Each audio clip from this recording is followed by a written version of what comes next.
This episode is brought to you by Nespresso and Samra Origins by the Weekend Coffee Collection. Introducing Samra Origins.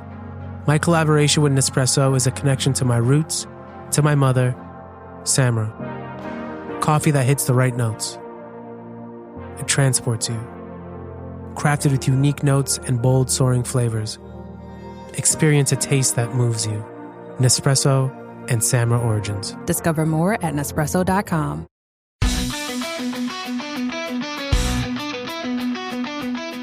You're listening to the Super Rugby Cymru podcast.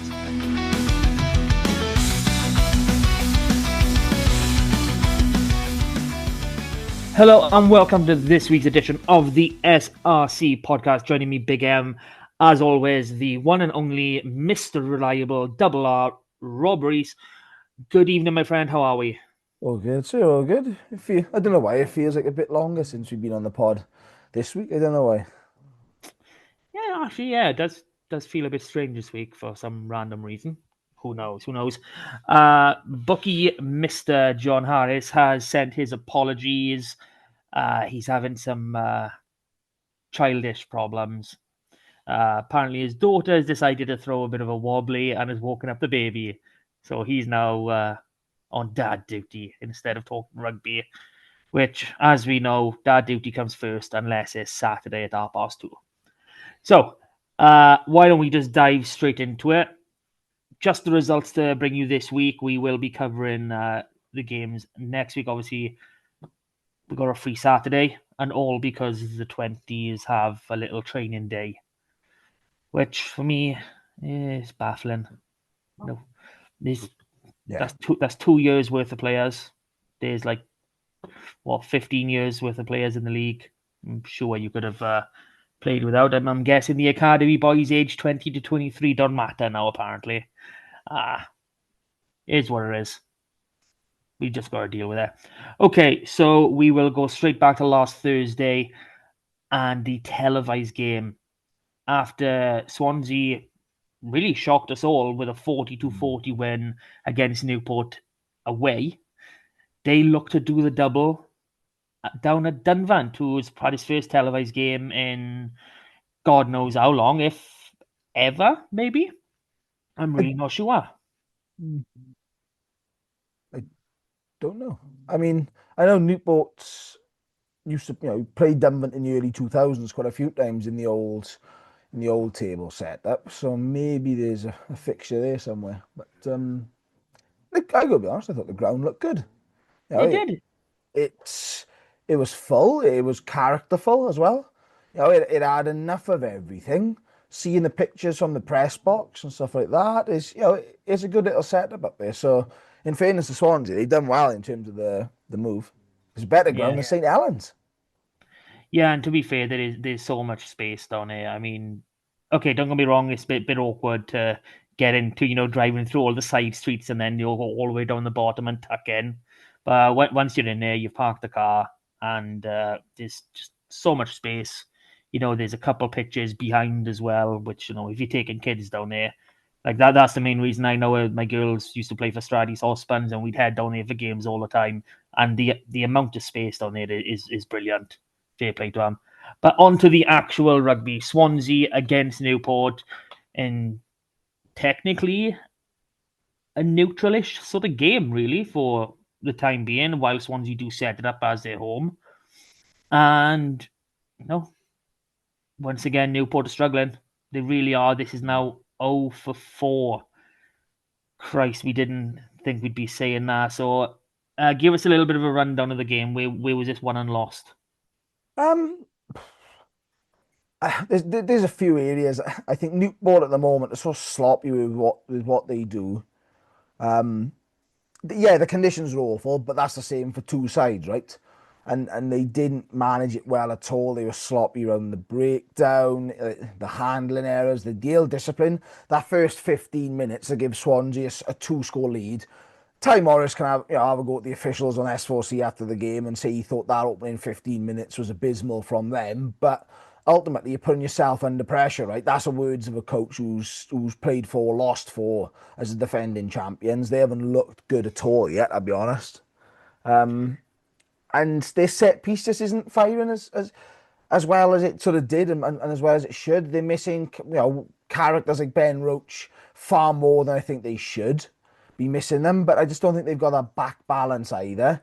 They just seem to run out of ideas. Like, yes, Swansea built that 2-score lead. Newport sort of fought back, and the next hour, given the conditions, and Swansea playing into the wind in the first half sort of helped them massively, because what it did was force Newport into scoring tries late on. Newport elected not to go for points throughout the game. They went to the corner and ended up overthrowing 2 5-metre lineouts, making mistakes again inside the red zone. You can't do that when you're trying to put sides away, because opportunities don't just keep coming, especially when they said Swansea are a good side this year. They're 4th in the table. They're not like the best of the rest. They're not just scraping above Newport. They're 4th in the table, and only, the 3 sides above them, you would probably have said are 2 of the outstanding teams, before a ball was kicked. So you're looking at half time goes in, and I'll be honest, right before that half, Newport are attacking. And I think what summed this game up and what won Swansea the game was that desire to just kick on that little bit. They had that ferocity, they had that physicality that I haven't seen in many sides yet this season. Not that there's not been a good quality, but I haven't seen just that raw, gladiator on the field. Like Hopkins and Bowden in the back row were absolutely outstanding. A couple of massive tackles late on. Jack Lloyd got flattened God knows how many times in this game, legally as well, right? These were in late cheap shots. Newport knocked the ball on, and off they go for the half, right? Swansea got the lead. They come out, Newport again, sort of fighting back and forth, close the gap a little bit. And what summed this game up, and what has summed Newport season up, but also Swansea's to a degree, is they had ball 40 metres off the Swansea goal line. They can't kick for goal. The wind is so bad. They need the points, etc. You think, right, there's a draw coming, possibly, but 40-metre kick is probably 50, 55 metres given the conditions. It's also not good underfoot, right? So everything's working against you. And Swansea's defence, off the back of the line-out, they lost 20 metres. They drove them back, and it was as soon as they entered their own half, they just ran out of ideas. Like Jack Lloyd, of all people, you can say fair play, he had a try. They were in their 22 for 5 or 6 phases. They're going backwards each carry. You try to chip over the top, it gets charged down, and Swansea take away Newport's only bonus point. And that just sums it up. Newport are so sloppy, lackadaisical, making mistakes, not really controlling any part of the game. Where Swansea have really stuck in there. They've got 2 wins. And it's fair to say, though, a double over Newport is fantastic, for any team. But to kickstart their season, they are really looking good with it now. And that's the key for me, is just a bit of desire. Yeah, there is that sort of controlled aggression everyone always talks about, and you could really see it coming through at the 4. I mean, like you said, some of those hits were coming through. But, you talk about that chip kick that Jack Lloyd tried to do it. That's pure frustration. That's been forced into making those bad decisions. And, quite clearly, he will look back on that. He'll go through analysis. He'll do obviously he'll have the analysis with the Dragons as well. And really saying, what were you thinking there? He'll go, I have no idea. I really don't know why I tried that, because there was nothing to suggest it was going to come off. It was none. Like, you're chipping over the top. You got literally 80 metres to go. But it just was none. And even, I'll be honest, even the kick looked, I'm not saying lazy, it looked tired. Everything Newport did was met by something like counter-rucking towards the end. How many times did Newport knock it on at the back of a maul, the base of a scrum, or off the back of a ruck? Because Swansea were putting them under so much pressure, it was forcing he was forcing the errors. And that wins you games. It really does. These are the sort of close games that Swansea weren't having that extra gear last year. Jack Lloyd would have chipped over the top, gathered it, and he'd have gone the length of the field. I think their outstanding player this year, Morgan Williams, but I think is Di Richards. And I'd be honest, I think Di adds a bit of a mixed game, and that just says even he looked frustrated at times, and that's perfect as an opposition player and a supporter. Where they looked frustrated, and they've got to regather themselves because they've got some big fixtures coming up. Yeah, they do. There are no easy fixtures. This is No. just providing that, the Ebu Vale are the only team, and I hate saying this because of you, but they're the only team that is putting others away. And so that really opens it up. One, how long will that last? And then you've got the other 9 sides who are really stupidly close in with each other. Or, some of the results we've seen already are just, bewildering for us. Well, that's just it. Yeah, you look at the gap between Llandovery and Newport. It's 15 points. Now, that's 4 games. In any other league, you could only get 5 points. So realistically, that's down to 11 points. In another league's term, that's 11 points difference between Llandovery and Newport. How many leagues after 4 rounds have 11 points between the top team and the bottom team? And bearing in mind the top team, the top 2, are both unbeaten as well. Like, it is such a quality league. People are picking up bonus points, and that's fantastic to see. Like I said, I'll be honest, we haven't had a bad TV game yet. No, we really haven't. We've been spoiled. Yeah, in terms of the rugby quality, yes, this week's was the lowest quality, but the conditions had most of that to deal with. But it was still a fantastically compelling game of rugby. It was literally poetic. I was going back and forth, and Swansea were getting stuck in, and it was it was great to see the commentary picking up a lot about the crowd. And so yeah, it's such a good league this year, and I think that this sort of fixture sums it up. Like I say, who would have had Newport's bottom? I mean, it's only a couple of years since they've lost 4 on the bounce to start the season. Was it 4 years? The last time they lost 5 fixtures on the bounce, league fixtures, to start the season was 1978. That is a while. But, I tried to compare Newport's first 4 games last season, and it's probably true of Newport all the way through last season. They make a lot of changes, whether that's personnel or just swapping between bench and 15. And I'm thinking, okay, last season, you're winning games for fun, but I'm looking at the sheer amount of changes they've made game on game in these opening rounds, and I'm like, you're losing. No, this chopping and changing when you're losing is always terrible. And obviously, there's going to be some sort of balance with your academy players. But obviously, Chatham made his debut at 6. You're on a 3-game losing run. You go in away to the team you just lost to, and you bring in a debutant on at 6. And this isn't someone who's established. This is a kid. And don't get me wrong, you could have the best game in the world. There's no sense being made there for that decision. So yeah, I think to me you can see that they're just lacking that balance. They haven't settled on a big lock combo. Like Josh Skinner and Joe Peard add the size, but they haven't really settled around who they're picking in around there with the front row. That's not doing the out and out work that it was last year. The back row balance around your open side, blind side is very difficult to hit at the best of times. But again, especially with Ben Roach missing at 8, is who's the ball carrier there? Who's your jackler? Who's your tackler? Who's the person slowing that ruck speed down? And they got a 9 and 10 combo. I just don't think is working yet. And you got when you're playing Jack Lloyd at 12, that's not his position. I don't think Carwyn Penny works at 15.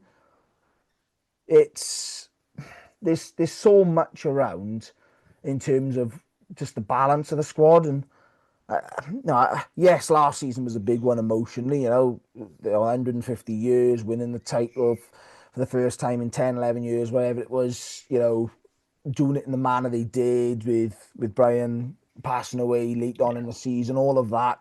The trip to Texas at the end of it. It's a long emotional journey, but there's sloppiness, and it's like they're in search of something that's just going to click. And I'll be honest, Matt O'Brien is sort of like, this is what sums it up for me. a couple of years ago, you could call Matt O'Brien in and he would single-handedly win you a game. They called him back for the final last year. He had to fly back from South Africa because the Dragons were up in South Africa. And Matt O'Brien's words in the clubhouse after the game was he was blowing out his arse and he felt he nearly cost Newport the game. Like, don't get me wrong, I think that's a harsh assessment of it, right? But what that means, and you can see it this year, is he's not having that instant impact, that sort of, oh, hang on a minute, he's changing the game as he was last season or the season before especially. And that's what they're missing at the moment. They're just missing a bit of stardom, quality, and a bit of balance. Yeah. So I managed to catch up with Ty a little bit after. Not too many words, but lost to Swansea was, disappointing, and marks, a really tough start to this block with 4 straight defeats.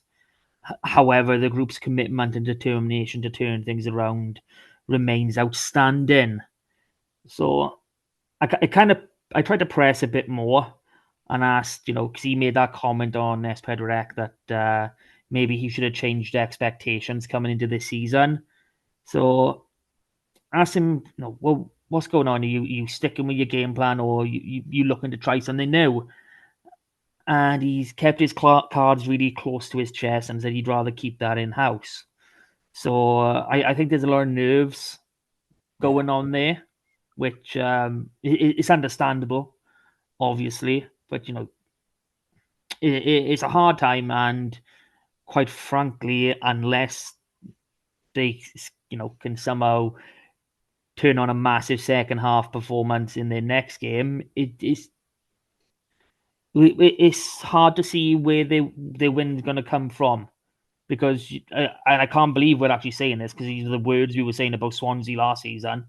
We'll get on to Quins in a bit, but they are putting teams in a really, really hellish position in the first 40, and the state that this Newport team seems to be in, they wouldn't climb back up that hill. I think they would crumble even further. So it's really unfortunate. I do hope things change after the visit to Quins, obviously. But there we are. So that was 24-14 in Swansea's favour. Travel now to Talbot Athletic Ground to see Aberafan Bridgend take 2. Obviously, we had this game on TV the week prior, where Aberafan, really solidified a solid victory there. And it looked, for all intents and purposes, it was going to go the same way, 21-5 at half-time. Aberafan really in the ascendancy. And, fair dues to Scott Baldwin and his men.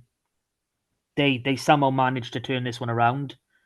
And, 36-26 winners. I mean, both of this double-header has gone to the away side, which is quite interesting, to say the least.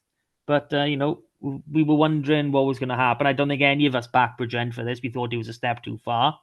But here we are. It just goes to show anything can happen. And, we got another, close game, another surprising result. Just wow. I mean, Aberafan have been incredibly strong. Bridgend have looked to they didn't look at their peak compared to last season, but they've just pulled out a big win against a team that's performing really well. I mean, it's hard to say who's really been the better over these 2 games. Yeah, it was interesting to see. Like I said, you pull that far ahead in the game, and because you are that far ahead, there's a tendency to do 2 things. You either put your foot on the throat and off you sail into the sunset and you win the game by 40 points, or you become a bit complacent and a bit nervous about what you're doing, and you make mistakes. And it seemed like that's what happened with Aberafan. And Bridgend have got, I think, the better depth at the moment. They utilise that to their advantage. They got on top of the forwards, winning that battle. And Aberafan seemed to lose a bit of structure. I felt around the park. It was, you only got to see the tries, and there's men everywhere. There's like a bloody scene from Zulu where there's just red shirts just randomly scattered all over the place. Yeah, Bridgend breaking the line, and there's interceptions and all this sort of thing going on. And once you get back, like, I'll be honest, once Bridgend got that score, was it 26-21 or whatever it was, they got the score to pull ahead, It was like you just didn't feel that this was one Aberravon were going to wrestle back, and that's what I worry with Aberravon this season is they look good with ball in hand, and when they're the team having their momentum patches, but when they lift off, they struggle and they leak points. You know, it's one of those games, yes, where both sides leak a large amount of points, but you've got to be able to control these games and ultimately stop that sway of momentum. You can't have such big peaks and troughs. I think Jason Hyatt, and I'm putting words in his mouth here, but I'm sure he would agree, would much rather a more consistent product than have your world beating, stars for 40 minutes and then you couldn't beat the bloody Crummock sides in the second 40. You know what I mean? So it's just balancing it out. But like you said, Scott Baldwin found that balance. I think at the moment it's interesting to see what he's doing with his 10-12 combo and the options he's got around that. Ben Burnell obviously not just fully coming into this straight away. But yeah, fantastic result for Bridgend. Puts them in third as well, which is roughly where they were after 4 games last season, I'm going to say. Because I think last season they played 4 games, were high up the table, and then played Ebervale at the Brewery Field. So it's similar pattern. And again, can they start finding this consistency? I think that's what we worried about with Bridgend as we're speaking along. Is it's not a consistency in the games, but can you string a good few battles together now? Can you take take your positives and put that into victories and put that into 80-minute performances? Because that's what they can do. I'll be honest, they'd be disappointed they lost at home to Aberravon in the way they did. They sort of lost momentum a bit late on in that one. But yeah, again, another entertaining game of rugby. And Aberravon are only 10 points off the lead here, and have already beaten Newport at home. So this one is not a bad indicament of one, how strong Aberravon are despite the loss, but also where Bridgend are. Yeah, I mean, we've already spoken about it a few times that Bridgend had some issues in their pack last season. They've recruited pretty strongly, but and we know the type of man that Scott Baldwin is, the type of coach he's becoming. He believes in the fully professional setup whilst you're in the environment. So I did get a few words from him. I won't give all of them because, 2-minute voice note is it's a lot to get through. But I'll give you the cliff notes. So basically, we're really happy to get the 5 points after the disappointment of last week, and it's the first time he felt they've been comfortable, with it coming into those last few minutes. I thought they managed conditions really well, even coming in at 21-5 at half time. You had a few chances that just weren't coming off, but you felt they were really set up well, especially with the bench for the second half. So managed it really well, and get that impact from the bench and to see the game out, tremendously happy with. Overall in this block, they sort of give themselves a 6 out of 10, which probably a fair reflection. And he's really happy with how it started. Obviously, there's some more to come. And he's pinpointed that, Ryan Wilkins has still come back in with them this year. And he's, taken time out to give some special praise to Academy back 3 player Ben Evans, 18-year-old. He's only had 3 games of senior rugby, but they said he's looking to be a real special player. So he's definitely one to keep your eye on if you're ever in and around watching Bridgend or you see on TV. Ben Evans, who knows? Scott Baldwin says he's got a future. So I don't know. I always seem to think that Scott is very, very calm, very fair, and he's really reflective on what he sees, which is obviously it's an indicament of a good coach. So you agree with most of what he says? Think 6 out of 10 is probably fair for this agenda. Yeah. Do you think they can get to 10? 6 out of 10 is fair. When you win 2, you lose 2. But let's focus on the 2 wins. Late home win, didn't give up, battling against a very strong Quinn side, and a massive comeback victory away to a strong Aberravon side. So yeah, 2 very good victories, right? You've lost twice as well. The Aberravon at home game, that's the one disappointment. I think they win that game, they're having an 8 or 9 out of 10. if they just control that final 10 minutes, that's an 8 or 9 out of 10. The Ebervale game, Ebervale are far better than Bridgend at the moment, if we're being honest. They're in a different place in their journey. And they just got that step up of quality, and that's why the gap was a 6-point victory. And I'll be honest, it probably would have been more if Ebervale hadn't had late yellow cards to give Bridgend 2 late tries. So 6 out of 10 is fair. Do I think they can reach 10? I don't know if 10 is possible. I think they're probably going to have to start tipping off some of these big teams for that. I mean, your Llandovery, Ebervale, and let's see what they can do against Newport as well. The pre-season favourites, should I call them. Let's see what they do against those sort of sides. And then let's make a judgment call. I think, like I said, it doesn't take a lot for this season already to be a 9 in reality. I think one 10-minute spell changes that. If they look a good side, they put in ball through hand nicely. We mentioned it before they kicked the ball. The recruitment I liked. The 2 props have really steadied up that sort of park, and they've got some good youngsters coming through. Academy or otherwise. The Bridgend pathway working with Bridgend College is working nicely as well. In fairness, so yeah, this is a side that's firmly on the up. I hope they can put a few more 80 minutes together, because they are that team this season that I feel could shock a few people in terms of knocking off a Llandovery at Church Bank or turning over Cardiff Newport on the road. That sort of victory. That's genuinely where I think this Bridgend side could be. So yeah, I do think there's high hopes on this season. I just hope that they can kick on. So that was a 36-26 win for Bridgend at Aberavon. On to our second big comeback story of the weekend. Pontypool at home to Carmarthen Quins.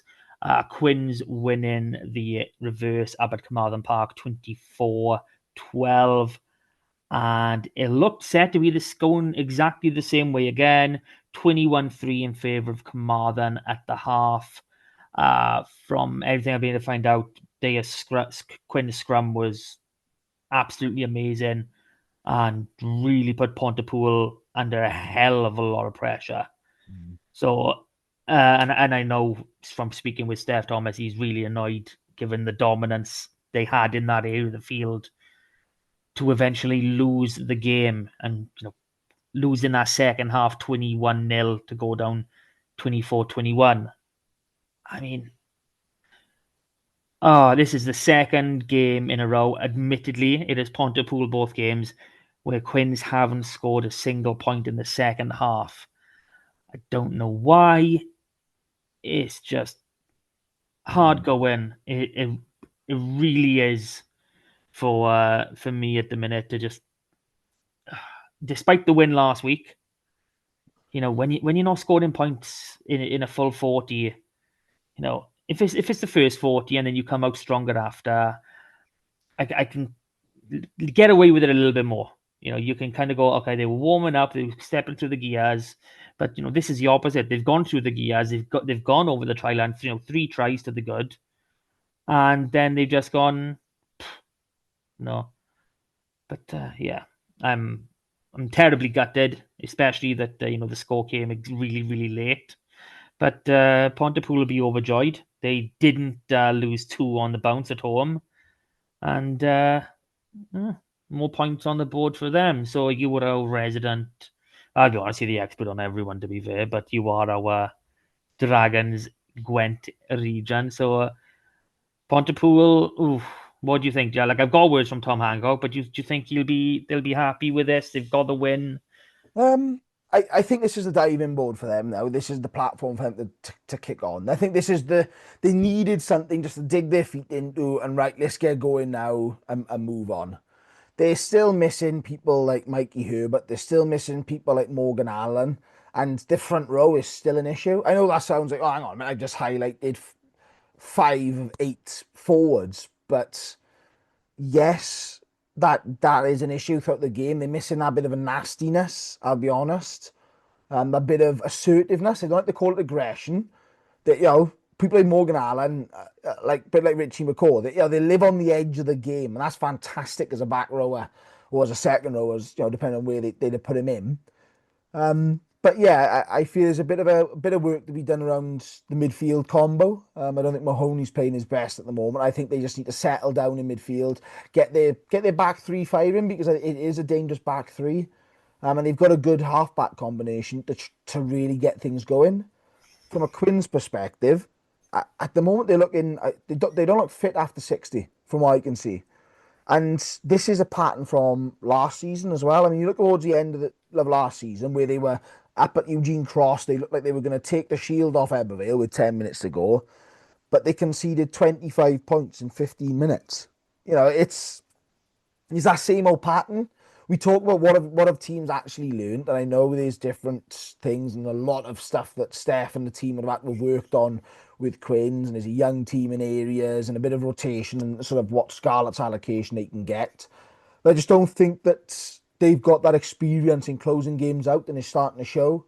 I said after the Cardiff game, you could see that the 9-10 combo, as good as they are with a bit of ball in hand and distributing, they're not running the show. They're not the sheriff of that town. They're the ones who get a bit of praise when it goes right, but ultimately they're not the ones calling the shots. And that's giving Quins a bit of an issue, I'll be honest. They've got a good platform. Pooler did get into them, and I think that's just the tiredness. But yeah, I think Tom Hancock would be reasonably pleased with this. I think you got to get your name back on the winning side of the board, especially at home. And Quinn's not a bad side here, right? Let's get into them. That pitch would have hurt Quinn's, a sapping sort of pitch. But yeah, I think there's positives for both sides. But I think Quins would be disappointed that they haven't scored a point in the last 2 second halves, as you say. Yeah. So let's hear from both men in charge. So Tom Hancock first. Pleased with the second half performance and a very pleasing comeback against a strong Quins outfit. Showed character when the boys delivered on the intensity and accuracy that we'd spoken about. We were really the better team, scoring 21 unanswered points in that second half. It's been a frustrating opening block. Haven't really settled into any rhythm, but two from 4 isn't disastrous, and it's proven to be a very competitive league with all improved teams throughout. Still working through some combinations, and we've been hit by injuries already, which has prevented some consistency, but developing in our play. But we're confident that we've got all the ingredients, and once we click, we'll be a match for anyone. So that was Pontypool's Tom Hancock, and Steph Thomas of Quinn's bitterly disappointed to let an 18-point lead slip. The answer for the defeat definitely lies within our group, which is a good thing. We'll take our medicine, lick our wounds, and prepare for a battle with Newport. Our set piece was stronger than theirs, and for them to win the game, with their set piece that was going backwards at times, it is baffling me. But that's about as much as he has to say on the game. It's more a bit repetitive, if you get what I mean. Decent start to the year, good couple wins. We've got a lot of young talent coming through. None more so than Carwyn Leggett-Jones, who made his debut off the bench. He had suffered a concussion before this, why he hasn't appeared recently.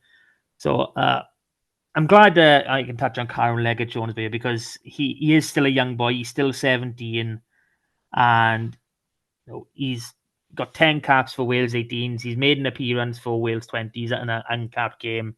I know this boy has got a lot of potential. So I'm glad to have finally seen him, in an SRC pitch. Obviously, seen him with Wales 18, seen him with Llandovery College, etc., etc. And I'm really hoping that he gets that 10 shirts sooner rather than later. I know it's kind of a balance. Ellis Price as well, being another Scarlet. I've watched this boy play. He's got a lot of potential. Like he's only 5'8", 84 kilos, I think. He's last weighed himself in that, but so he's got the weight behind him. He's just adjusting to that physical game, and this could be a massive thing for Quins. You talked about Obi single-handedly winning games for Newport. Not immediately, not saying immediately, but he seems to be the type of player that can single-handedly win games. He's been doing it for years with his, with his junior clubs, with schools, college. So I'm really looking forward to seeing how he develops. In terms of Pontypool, Tom has singled out last year's under-20 soccer Evan Wood as one to keep an eye on, not attached to a region, but is proven to be a very, very handy player. 24-21 Pontypool win. That was a bit of a long rant, long conversation by me then, talking about everyone. So that brings us on to our final game of the week. Obviously, Cardiff against Ebbw Vale was postponed because, well, Cardiff's post had a little tip. So Llandovery ran out 41-31 winners against RGC up north last week. And we all pretty much expected the first 6-pointer for Drovers. But RGC, they had other things in mind. 2010 lead in at halftime. And they were 35-29 up on the 79th minute going into the red. And Drovers do what Drovers do. They grind it out. They find a way, not playing particularly great throughout the entirety of the game, but they do what they have to do and they go over and they get 5 points. And just 36-35 winners. I mean, wow. This is heartbreaking for RGC. It is. It was a very disruptive sort of game in terms of RGC got a couple of scores and had a two-score lead for 60 minutes. So they'll be extremely disappointed they've let that slip. But what was impressive for me was they got stuck in, with especially around the mall and disrupted Llandovery there, got some fluidity going forward with it, but also stopping a few shunts from the Drovers. It was good to hear the away support as well, which is always something that's good to hear, no matter who it was. And I just want to say RGC and Bridgend support was superb this weekend. You can actually hear it on the Tri-Lights videos as well, which is always a nice thing. But yeah, RGC just absolutely tailed off, and whether this is a bit of depth or a bit of the momentum swinging, but Llandovery score one try with a few minutes to go, and you're going, okay, right, let's just calm this down. We're still 35-29 at that stage. You're going, we're still a converted try away. The mall breaks free at the end, and I know I've credited RGC with a bit of success at the mall, but this one they just couldn't do anything about. It was swaying back and forth. It looked like they were going to come in fields, then RGC stopped it, then it sort of swayed around, and you get the try right in the corner. So the linesman was obviously putting his thumb up to that one as well. And Johan Hughes has to do a touchline conversion to win the game. It's shit or bust basically with that kick. You miss it, you take 2 points. Which, all right, fair enough. They'd still be joint top of the table on points, but it is a bit of a sickener.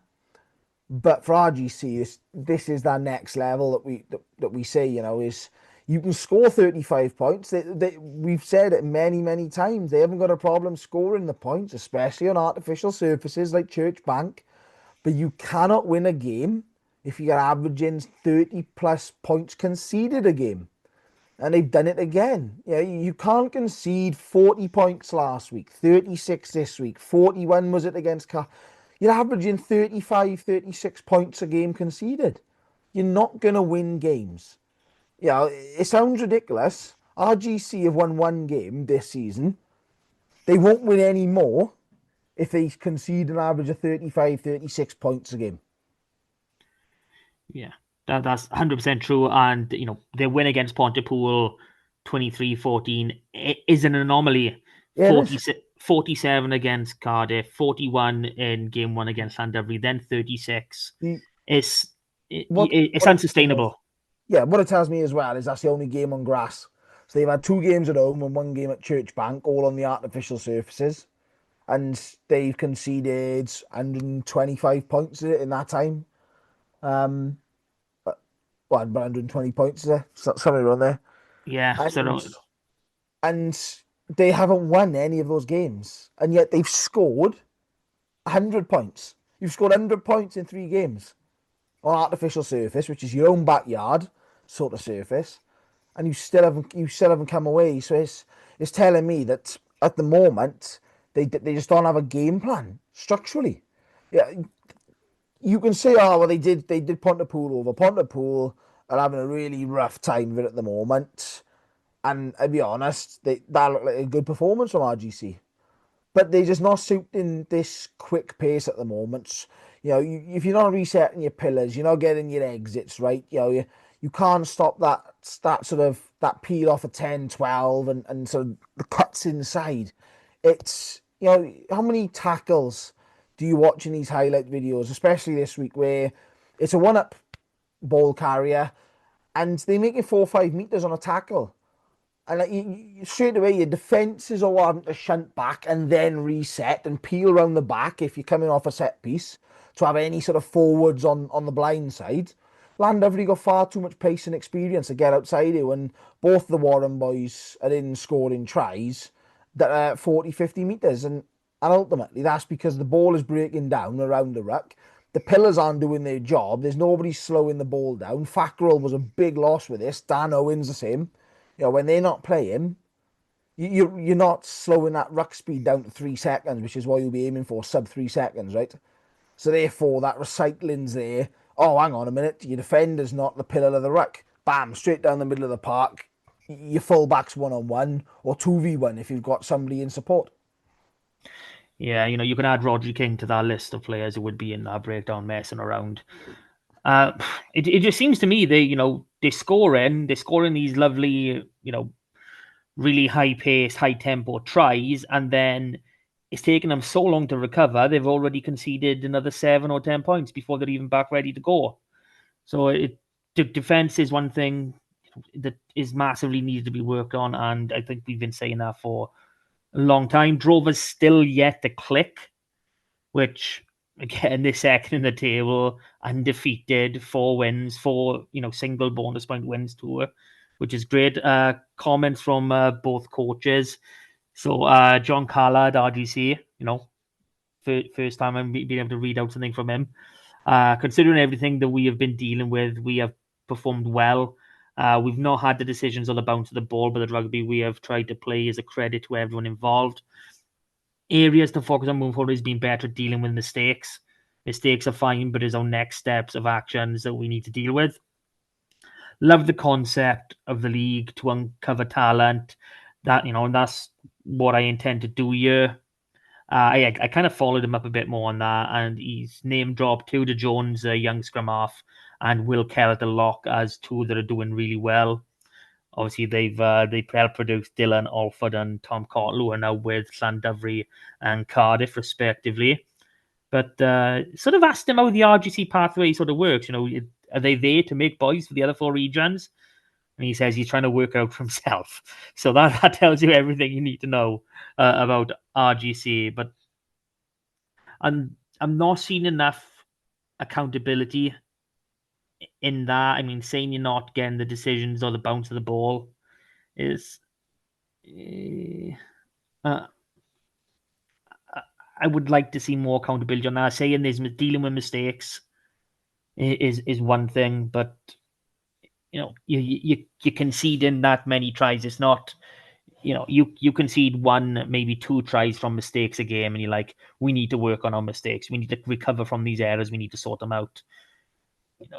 There's bigger priorities than cutting out the error rate on at those sort of times in the game. I don't know what you would take from that is, but I've also got a little something from Euros, wherever he may be in my little book of wonders. Delighted we found a way to get the win. Full credit to RGC. They deserve more. Highlights how competitive the league is this year. Been really pleased with the amount of game time we've been able to give to some of the younger academy players during these few games, all of whom have contributed positively. As with all young players, there are work-ons, but getting them on the field is important for their development. That is something new we're seeing from Llandovery this year. I mean, 8, 9 boys, I think, in 3 games from the academy. 4, 5 was generally the max. I think 3 was the average all last season. So it's a fairly big shift for them in that terms. So for them to still be winning and winning well with the bonus point is it's brilliant for them. But again, I think it all comes back to RGC, and their issues are really, really at the forefront, and they're not dealing with it. Yeah, ultimately, it's if you don't deal with these issues, that's like we know RG. Like, it's no disrespect to John Callard and what he's going to come in. He's only been there a short while, but we all know what RGC's game plan is. It's fast, open game of rugby. They have been for the 15 or so years that they've existed. They have never changed or altered from there. They've never been a big marauding pack. They've never relied on set piece. I'm not saying they've never had a good one, but they've never relied on it. So yet another coach is going in. I've mentioned about the turnover of coaches up there since they first came through with Rupert Moon right at the start. But it's no one has ever addressed the issue of we can't defend. And I know that sounds ridiculous, an easy thing to do, but it's so basic structure is if you're not going to slow the ball down, your defence either isn't fit enough or the structure you're implementing doesn't work for the team you have because they can't get into the space. They can't man mark quick enough, and that's why you're conceding like 40 points a game. You know what I mean? Yeah. So that does wrap up our last game of the week, and this is normally the time I tell you to like, share, subscribe, which if you haven't already done so, please do. It helps a lot, and it could even help your club. We would really like to use any sort of money we raise to pay the Zoom fees, which is always good. But if you listen to our Saucepans, the Scarlets podcast, you know that we sponsor a game with Newcastle Emlyn every year. That's where any money we bring in goes. It goes on one, covering our costs, and then try and putting it back into the community. So you subscribe, the few thousand, SRC pod listeners, you all subscribe, and boom, that's some money. Who knows? We could probably even sponsor new pod, maybe buy him a win. Hey, okay.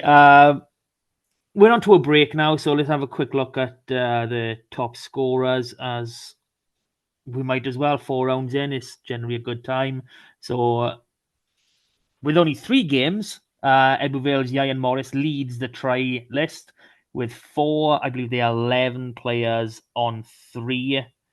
A few more hookers in there, a couple wings. Yeah, just generally shows it. I think it's just wings and hookers. That is what it is. We nip That sounds over like a good Saturday night, that is. hookers and wings. Wings and hookers. Wings and hookers. I think we just got the name for this week's episode. Thank you, everybody. Hookers. And thank you all the wings and hookers who are scoring. Okay, top league point scorer. Currently, Johan Hughes is sitting on top with 41. Josh Phillips right in behind him on 40. Ellis Price, who was leading, is down on 38. Keelan Cullen, 34. Dion Jones, who was playing 10 this week, which is, not something we've seen a great deal of, with 31. And then everyone else sort of, you're getting into some of your top try scorers and that as well then. So, obviously, still tight, still early doors, but we've seen a bit of a pattern here. And boom, you're going to make a shout for who's going to be top try scorer this year? Ooh, see, that's tasty. I'm just trying to think, because if Francio Morris, that's all you're going to pick. Well, Joe Francio needs to stay. Yeah, but that's just it. They rotate, so someone, if Cardiff have a good run, it could be Derry Morris. Jesus Christ, Derry Cross. He is one of those on 3 tries. He is. Him and Joe Goodchild, I believe. Yeah, they are. Goodchild's always good for a try. Yeah, Bridgens, Macaulay Rowley, if he stays fit, brilliant. Obviously, another one of you was David Thomas. He's been on fire since coming in. Fair play to the boy. The thing I see with Rowley is he started quick last year, didn't he? He had 7 or 8 quickly last year, and I'm not saying faded away, but he didn't keep it up to the end of the season as you'd expect. Yeah, we probably have to go back and look at the team sheets and see really if there's a reason for that or not. Yeah, he should have. Rodri King, after his transfer to Swansea, has got 3. Corey Lewis for Bridgend. Obviously, Franchi has to make a name. Oh, Finn Baker of Newport. There we go. Newport have got a high up the table somewhere. That's always nice. It's nice to see. I tell you who I think will get a decent amount of tries. I don't think he'll finish top. It's Jacob Hopkins at Swansea. Yeah, you like him to score a try or two, do you? He's a big boy. You can see that Rob has had an interaction with him. He's a big boy. Okay, we've filled a little bit for this podcast, but that brings us to a close for this week. We'll be back next week with just previews, and remember, it is Ebbw Vale v Llandovery for the Shield live on S4C. That's going to be a game. Hopefully, we'll have the team sheets ready. We can really scrutinize that one. Until then, guys, goodbye. Super.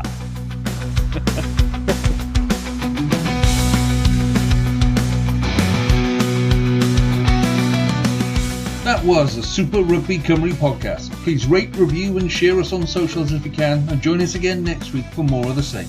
And until then, enjoy your rugby.